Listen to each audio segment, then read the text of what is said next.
Pada video kali ini kita bakalan membahas tentang masuknya agama Islam ke Indonesia. Seperti kita tahu, agama Islam merupakan agama yang paling banyak dianut masyarakat Indonesia, yaitu sekitar 87%.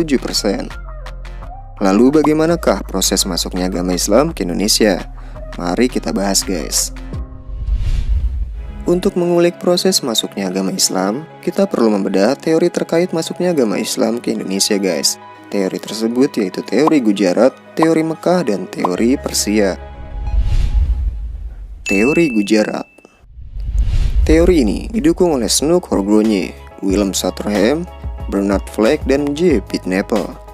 Menurut teori Gujarat, Islam masuk ke Nusantara sekitar abad ke-13, dibawa oleh para pedagang Islam dari Gujarat. Gujarat itu wilayah India ya guys. Lalu apa sih yang menjadi dasar dari teori ini? Ada dua bukti yang mendukung teori ini guys. Pertama, batu nisan Sultan Malik Al-Saleh, Sultan Samudra Pasai yang meninggal tahun 1297. Batu nisan Sultan bercorak Gujarat, India. Hal ini diyakini oleh para sejarawan sebagai bukti kuat bahwa pengaruh Gujarat telah ada di Aceh. Bukti kedua yaitu tulisan Marco Polo, seorang pedagang dari Venesia, Italia yang menyatakan pernah singgah di Perlak pada tahun 1292 dan mendapati banyak penduduknya beragama Islam. Marco Polo juga menyebutkan peran dari pedagang-pedagang India yang aktif dalam penyebaran agama Islam. Teori Mekah.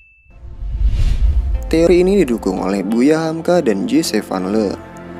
Menurut teori Mekah, pengaruh Islam telah masuk ke Nusantara sekitar abad ke-7, dibawa langsung oleh para pedagang Arab.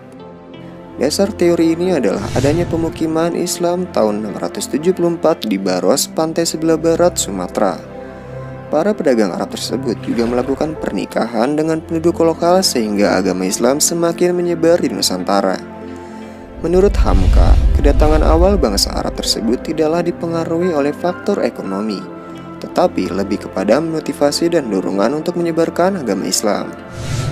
Menyanggah teori Gujarat, menurut teori Mekah, Sultan-Sultan Pasai menggunakan gelar Al-Malik, gelar yang lazim dipakai di Mesir saat itu.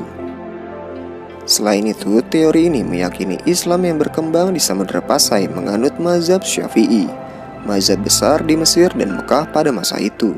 Sedangkan daerah Gujarat menganut mazhab Hanafi. Kalau kalian belum tahu apa itu mazhab dalam Islam yaitu pandangan tentang hukum yang berlaku. Misalnya tata cara sholat, hukum memakai cadar, dan lain-lainnya. Dalam Islam ada 4 mazhab utama, yaitu mazhab Hanafi, Maliki, Syafi'i, dan Hambali. Teori Persia.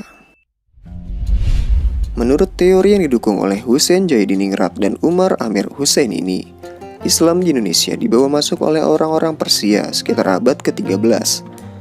Kalangan ahli sejarah sering menyebutkan Kepulauan Nusantara sebagai bagian dari wilayah operasi dakwah dan wilayah dagang kerajaan Persia di masa lalu.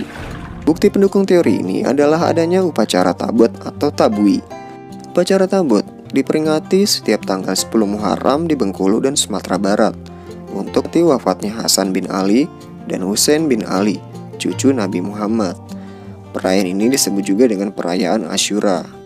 Perayaan Asyura ini juga merupakan ritual tahunan di Persia. Tradisi dan lambang-lambang yang ditampilkan dalam upacara tabut memiliki kesamaan dengan tradisi di Persia. Selain itu, kesamaan tradisi Persia juga dapat kita lihat pada perayaan Maulid Nabi atau Maudul Lompoa di Cikoang, Takalar, Sulawesi Selatan.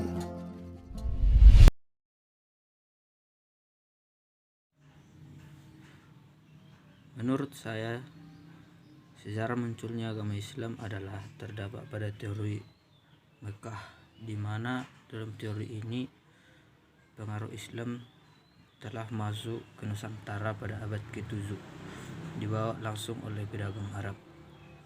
Sedangkan pada teori Gujarat, dalam teori ini Islam masuk ke Nusantara pada abad ke-13, dibawa oleh pedagang Islam dari Gujarat, yaitu wilayah India. Dan juga pada teori Persia, dalam teori ini Islam di Indonesia dibawa masuk oleh orang-orang Persia pada abad ke-13. Bukti pendukung teori ini adalah adanya upacara tabut. Hanya itu yang saya sampaikan. Terima kasih.